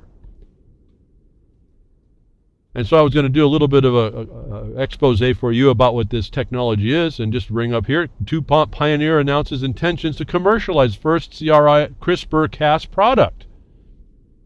This was all happening in just a couple weeks here in the middle of this year that I never got to. They went from we can do it and we can use it, and now we have a license because the evolution stopped, to now we have this almost surgical tool now to surgically act in manifesting DNA for the purposes of life. Now it's commercialized, this process. That DuPont was already in the news on this. DuPont Pioneer today announced a waxy corn hybrids as its first commercial agriculture product developed through the application of CRISPR-Cas enabled advanced breeding technology. The next generation of elite waxy corn hybrids is expected to be available to U.S. growers within 5 years, pending field trials and regulatory review. You understand they're going beyond what they consider GMO now. You see how the GMO laws are going to fail. They're set up to do that. These people had technology to go around all that. We're applying our 90 years of knowledge of corn biology to develop the next generation of high-quality corn hybrids. You understand what I was telling you about my grandfather showing me, and he was a designer of food. He did cross-pollination technology, the old-style way. You got food, made it better by natural processes, not getting into the gene. It had to filter through the natural processes that nature's developed to protect the species, to modify, adapt the things that were in it that we needed better. He showed me how to do that when I was a little kid, and I kind of can do it now if I want to. It's just like science work. You got to be real careful, and you got to watch out what you're doing, take notes, all that stuff. It's very, very cool to change a fruit from one shape to another, one consistency to another over time, and then cure it over time. You make it consistent so it's its own new hybrid. In other words, it will not revert back to the 2 or 3 or 4 contributing parents. That they're calling this technology hybridization should be bothering you a little bit, because they're actually doing gene modification, but they're identifying and classifying it as a natural process. This is the advance now they're moving to do human embryo processes as well. It's a natural process. Now, what's this CRISPR? Quickly, it's very technical. It's very cool. Again, this is like another life. I would it's fascinating to find out what we know now and how we go about it. Again, not everything's so dark about this. But this is where it seems to be going when you look at the role of people in the world against the caucustocracy that's ruling it. The CRISPR technology, so-called, pronounced CRISPR, is clustered regularly interspaced short palindromic repeats. Clustered regularly interspaced short palindromic repeats. In other words, in the DNA chain, there's these repetitious constructions of DNA that they target, that they tend to be a coding space like a silence in music, or they are the control for the next way that the DNA will start its processes. That they've learned how to find those segments that are essentially instructive more than informational, as far as how the organism will develop by the instruction of the DNA. And I wanted to read it. I want to read a little bit of it, but it's so technical that I don't know if it'll convey very well. And so I'm going to make the decision now not to go ahead and read through this. I'm not that well versed in it. I understand a little bit. I did read through quite a bit many months ago about it, But this deserves some inquiry for people, so you understand what they're doing. For those of you that see this as this is a neutral thing to me. That's technology that we learn. I tied it to them using it to call it a natural process, not as GMOs, but that they can safely do this as a potential problem, in particular as applied to the human embryo. That my thought on this flash of light was, well, if they do this by DNA sequencing, and they can get an embryo to continue because it's viable just by its DNA sequencing and how it treats itself. Maybe the test was that there would be no test of life spark that would prove out its actual nature, but its laboratory nature. That this technology is apparently very, very definite and surgical in its approach, and it's being touted as being the bee's knees of how you do this without a problem, that they're attaching already to people. And here's the story this week, which got me, I went back and pulled out all these CRISPR discussions that I'd had because of the story that came out this week, and it's happening in China. Understand this as well. This is a place with billions of people, and they're dealing with gene editing technology like they need more people. Well, they don't. They need a certain type of people, isn't it? CRISPR gene editing tested in a person for the first time. News this week. The move by Chinese scientists could spark a biomedical duel between China and the United States. So if you didn't think the United States was in on this, and that we're also, hands off about how our ethics is, give it up. This is on the highway, barreling down the road in an automated truck, and I don't know what's going to stop it.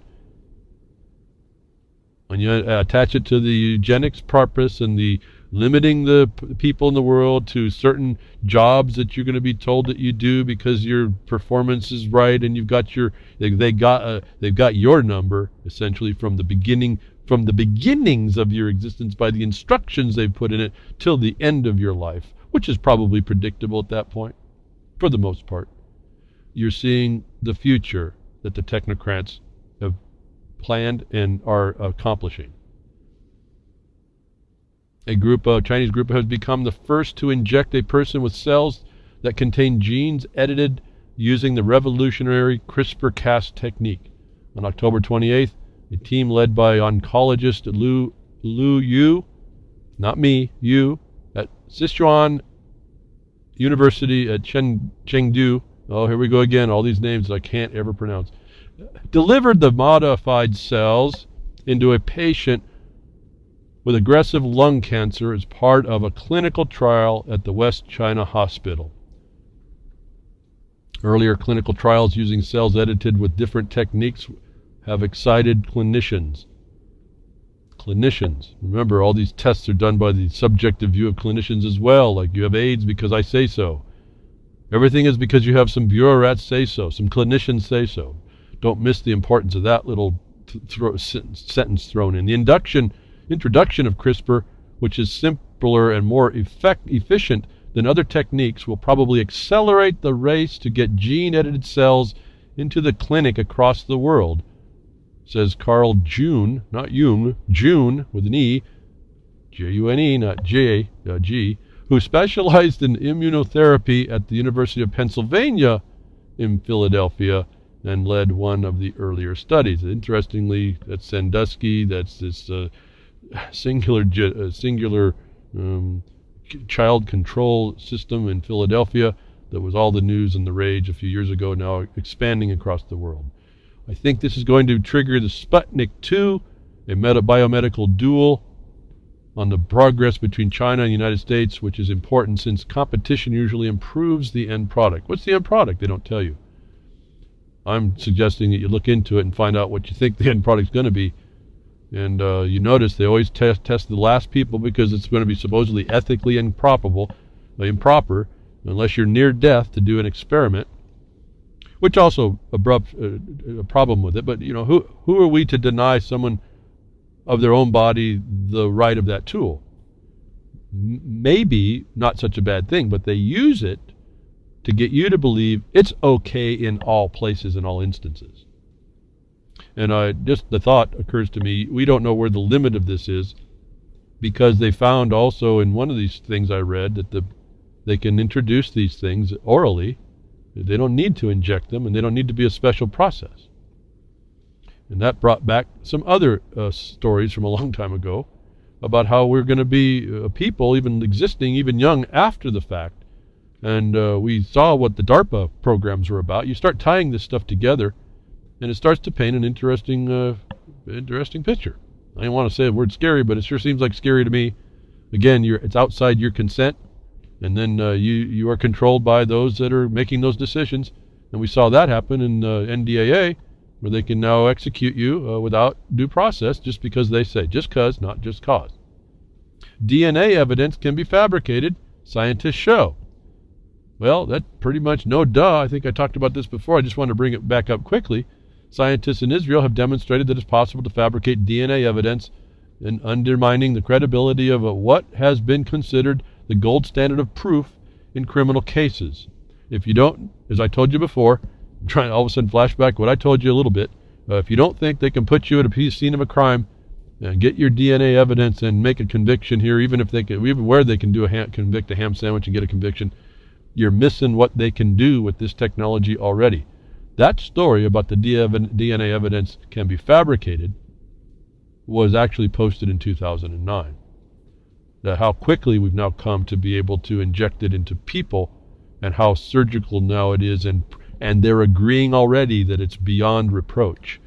Should concern you as we move in. Do I think everyone's going to be hit with these, murdering somebody?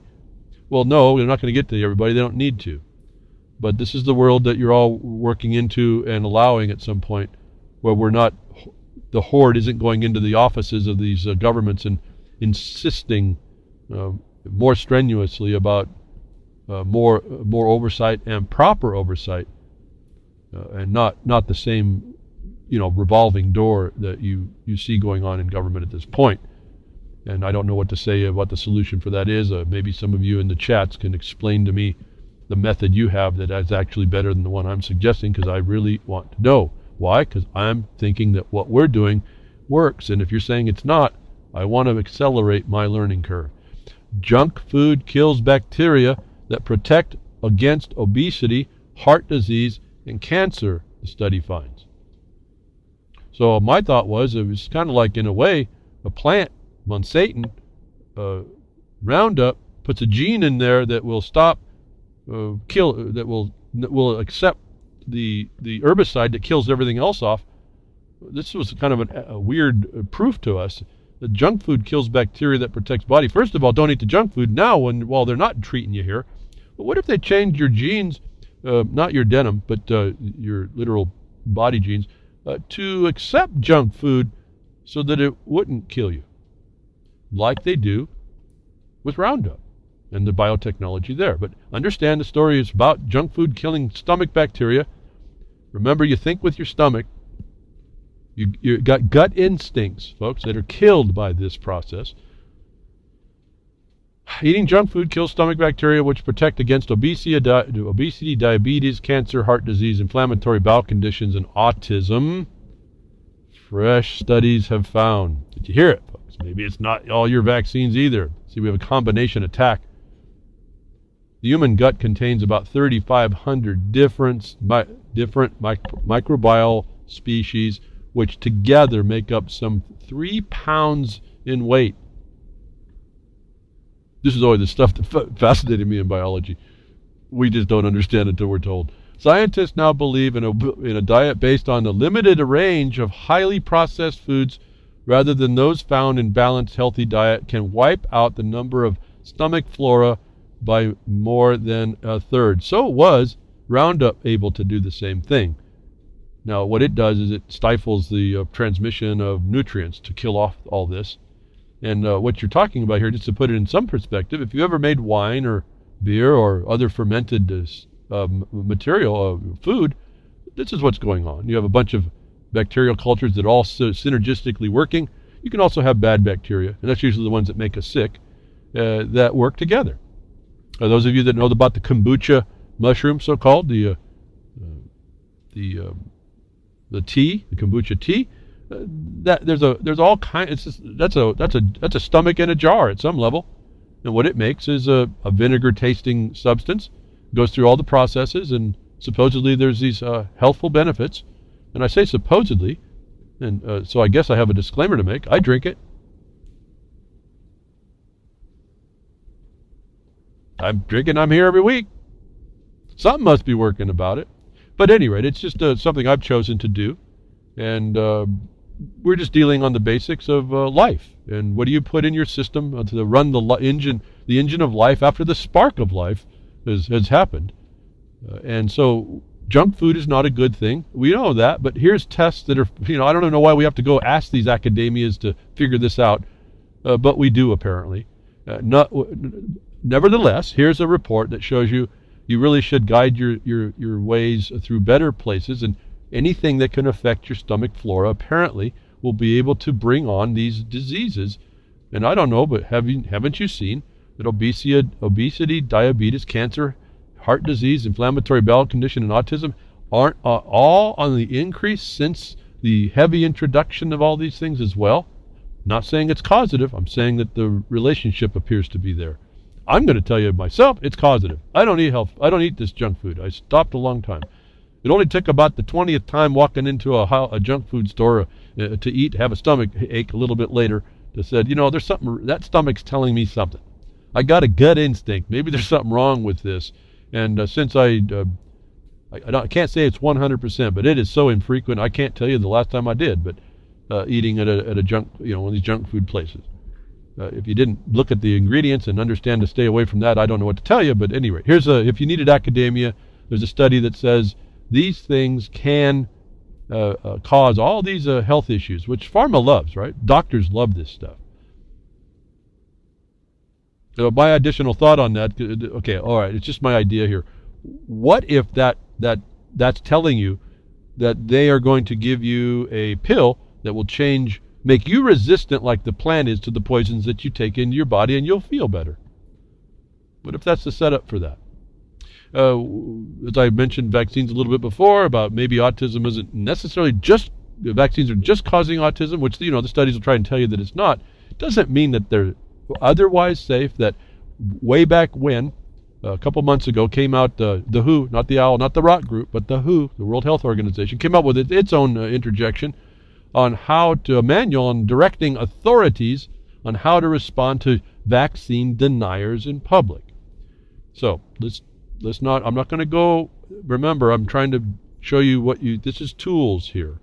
This is the official World Health Organization Destruction of Your Life manual on telling their agents how they will respond to you. I have it. I'll have it in the blogcaster. You'll get the link. I also have a link to the link you'll find in the article on the document, the best practice guidance. Remember, the globalism will work and globalists work from best practices.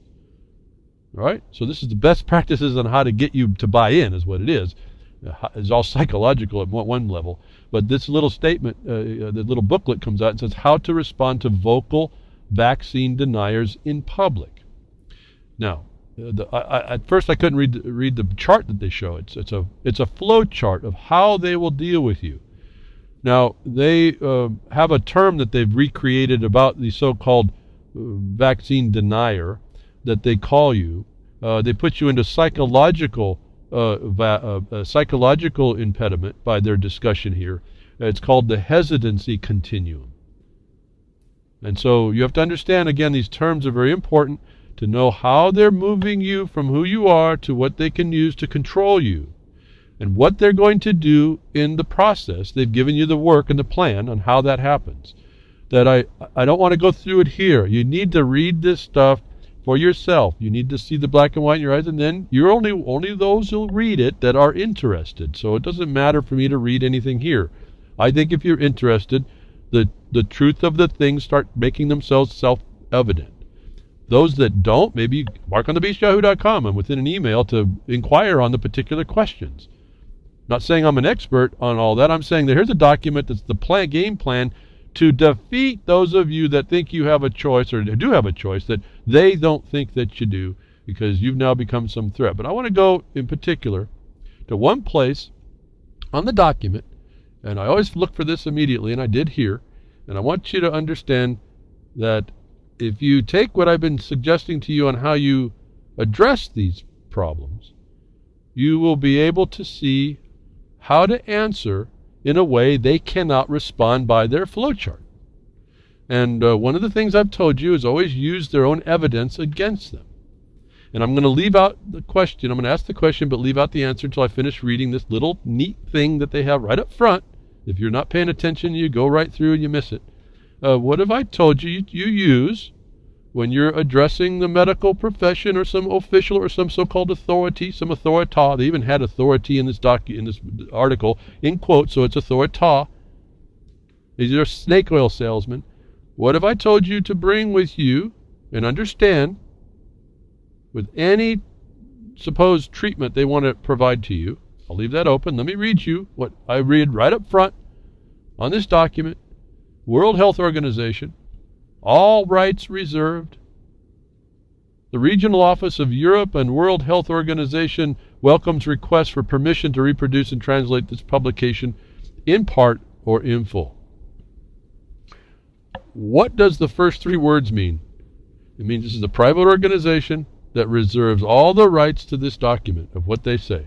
Let me continue from that same paragraph, the next paragraph on the same notice to us of what their copyright is to provide. The designations employed and the representations of the material in this publication do not imply the expression of any opinion whatsoever on the part of the World Health Organization concerning the legal status of any country, territory, city, or area, or of its authorities, or concerning the delimitation of its frontiers or boundaries. Dotted lines on maps represent approximate boundary lines for which they may not yet be in full agreement. I need you to consider why they're even making this disclaimer. But in fact, this is the disclaimer. It's just a private organization giving its opinion. It doesn't want to make an authoritative statement over those jurisdictions.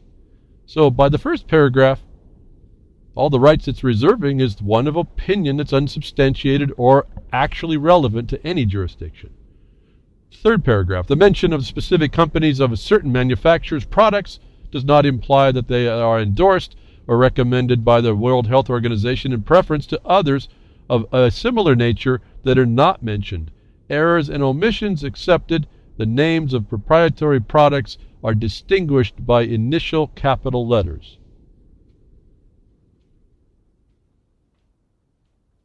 They're the brokers of all that stuff, aren't they? We proved that years ago.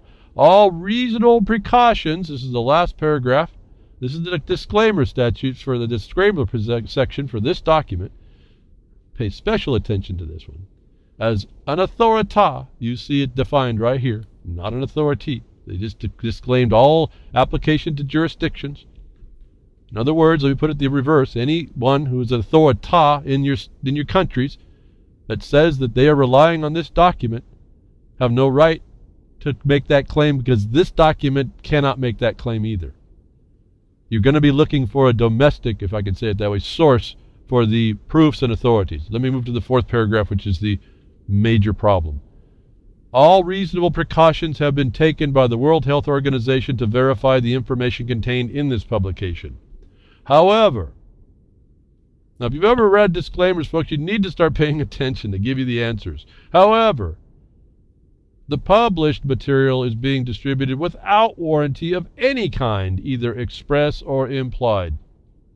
The responsibility for interpretation and use of the material lies with the reader. Are you supposed to be reading this? No. This is the instruction to their authorita. But you read it anyway to see what their authorita is reading, and this is completely up to them. In no event shall the World Health Organization be liable for damages arising from its use.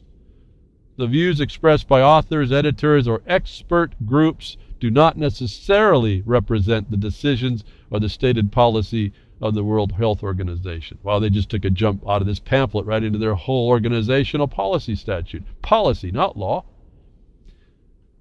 They do not warrant this information, and they do not warrant it more than what the reader might interpret. Is not an authority, is not an objective basis, is not science, is not law. They say it's policy. And so there's your disclaimer on the actual value of this document. And so that would be one of the things I'd want to have in my top of my list to identify as being used or as referenced to show that the information this authority is telling the public, and they make it very important that they don't do this, they do not talk to you on a one-on-one with this information. It has to be public. Because when you read through it, you see this is a psyop. This is a big, giant psyop, and this is all psychologically planned to set up and promote their position, find you out, mischaracterize your purpose, and then defeat it. That when you read it, you see their battle plan, you can avoid it.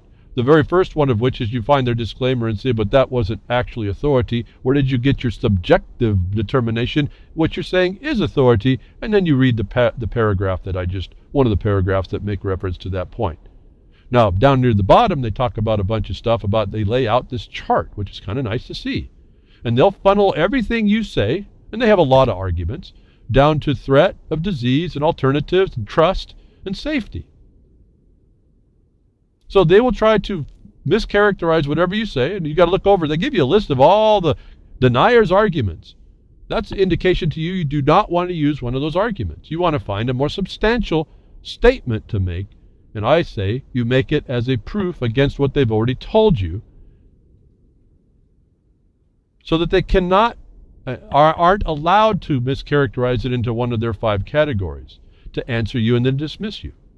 The standard that they use ultimately is one of 5 things. They put you into one of these 5 places that you want to avoid. Conspiracies. The basis from your objection, whatever category, will be from conspiracies, arguing that scientific consensus is the result of a complex and secretive conspiracy. They have an answer for that. And I want you to now apply this in the neutral. Sit back and look at what this list says. And I want to ask you, who can this list apply to? Fake experts, using fake experts as authorities combined with the denigration of established experts. Selectivity, referring to isolated papers that challenge scientific consensus. Impossible expectations, expecting 100% certain results or health treatments with no possible side effects. 5. Misrepresentation and false logic, jumping to conclusions using false analogies. Now, when I go through that list, what came to my mind is this paper fulfills each one of those in different ways. It also accepts side effects as okay, which is probably the biggest detriment here, because go back to my question, what have I said for you to do when you're facing a treatment, especially a chemical treatment like this, or a biological treatment, a biochemical treatment, but to have what? You make sure you have the product insert from the manufacturer's own lips, and you go through and read it for all the harms that come about you. And then you go through and you say, oh, these are all based on the same types of things. So in fact, this document is itself a denier, not only to the harms and almost denying the existence of the validity of what they're doing, it's denying your right to consent or not, based on the same list they're going to apply to you. That if you don't step into this, if you read this and understand this is actually guidance for lots of other things, as I tell you that this is the same plan is worked over everywhere, that you will not say the questions that are on the list, that you will not allow them to then mischaracterize you into one of their 5 categories, and they will not be able to then put you into one of the 5 techniques as a denier would be to use to avoid or make a statement against their position. That if you bring the product insert in, as well as their disclaimer that they will not warrant any of the information valid, that even the techniques that the one you're talking to is using is invalid because it has no objective basis by the very disclaimer saying it's up to the interpretation of the reader, that then you bring in the product insert and you highlight the dangers. Then you ask them, because none of this thing is guaranteed, with what you're saying, will you contract with me that you will be liable if one of these harms does happen? And will you commit the manufacturer and have them call them up and have them agree that they will protect me and my little one, my life and their life, from the very harms you have not proven will not happen?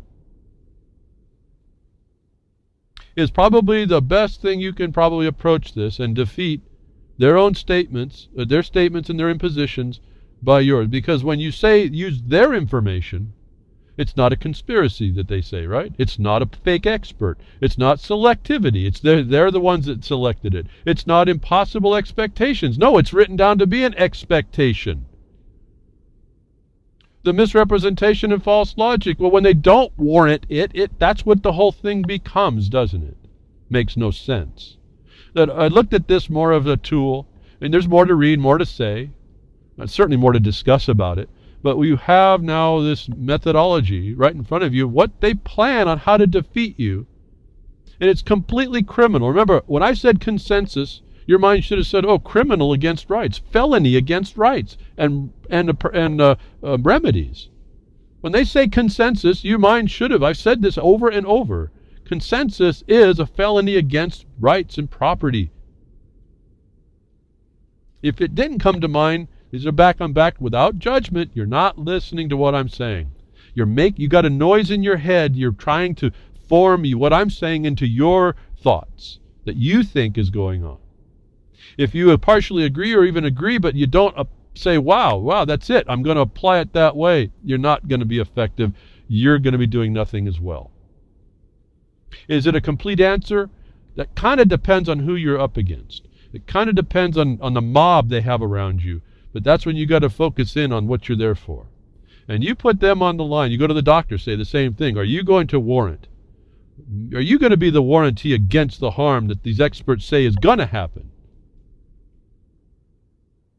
And you're not going to get anybody that's going to step up. And that may be the way you get out. Well, you don't walk in and deny. You say, I would accept these if I can understand and have someone pay for the harms it caused. Because under the Fifth Amendment, I will say, I'll add this. Under the Fifth Amendment, I am not supposed to privately pay for the rest of the people's safety. If you go into property law, one property is not supposed to endure the costs of the demands of the many. And you can start to apply what I'm saying in the proper way. And when you get into these discussions, you can, and this will fulfill the public force that they'll put on this. They'll want to do this in public. And then what have you just done but educated everyone listening, whether they believe you or not? You've educated them on what the answer really was, what an answer could be that stymies them. And they'll all see that no one wants to warrant these things. No one wants to be the one on the having to foot the bill for a harm if it's done.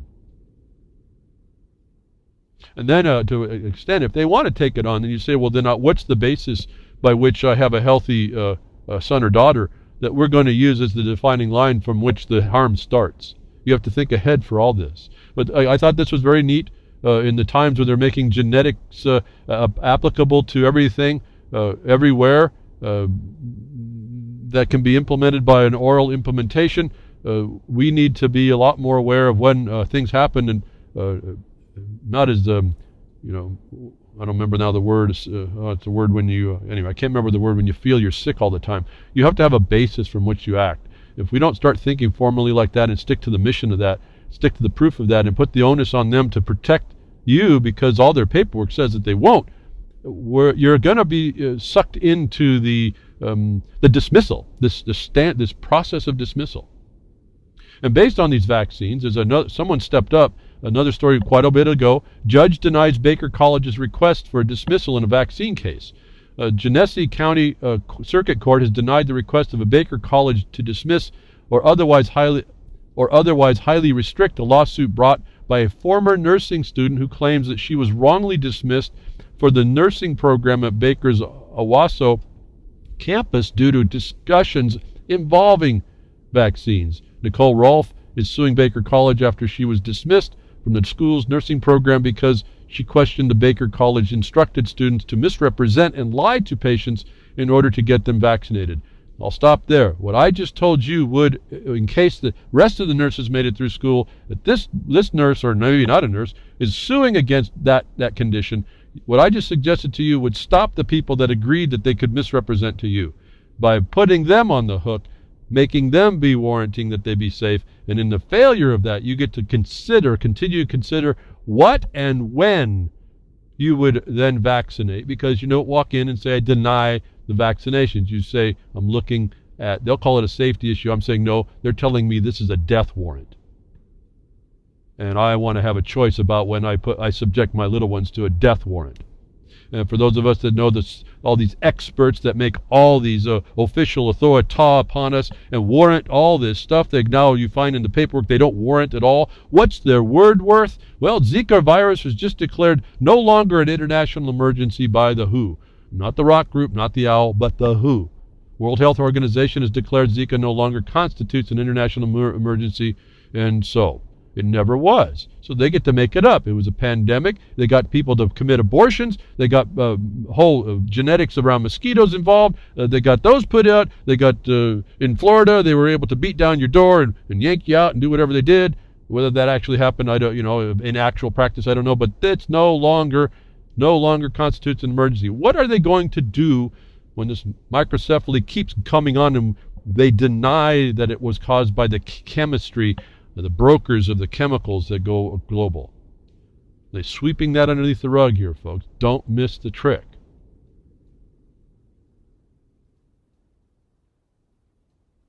This is what I'm trying to point out to you. I mean, some of this stuff I tell you is not something you go out and do. You just something the way you perceive the reality you think you see. They're still pulling a scam here, I guess, is the thing. This was just a big psyop, and they pulled it off. You have to look at that. And I'm suggesting to you that they can pull it off in front of you if you're not careful. And what I try to protect us against is I talk where those subject matter areas that I talk about. I'm trying to give us the eyes to see in those things that I've gone through and been experienced to develop and see for myself that most people absolutely do not get. And again, returning back to the chat, completely do not understand. I see that just clearly. And I can't speak to what doesn't want to understand. What wants to get in a loop, a question answering loop that never wants to go bring the foundation of knowledge to themselves, that has a question to be able to pull themselves out of the loop or expose how the condition is not correct, that they've been asked to do, and have a better answer for both of us.